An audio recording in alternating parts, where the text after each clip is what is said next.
Being from Vermont, that looked like the ocean to me. I had to double check, where are we?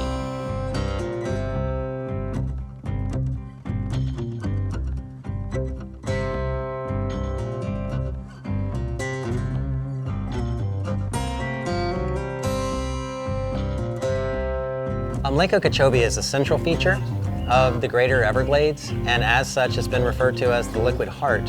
But really, the water that comes into Lake Okeechobee now has to be managed as to whether it's going to the estuaries, whether it's being fed south, or whether it's staying in the lake, all from an ecological perspective, what's best at that particular time.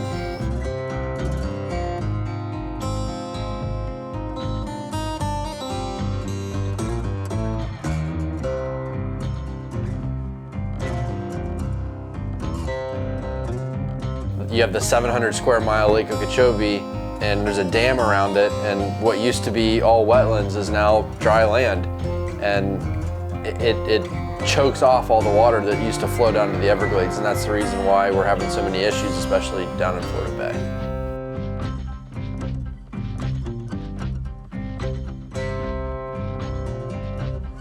The EAA reservoir is critical to all of Everglades restoration because it's the linkage between Lake Okeechobee and the southern part of the Everglades in Florida Bay.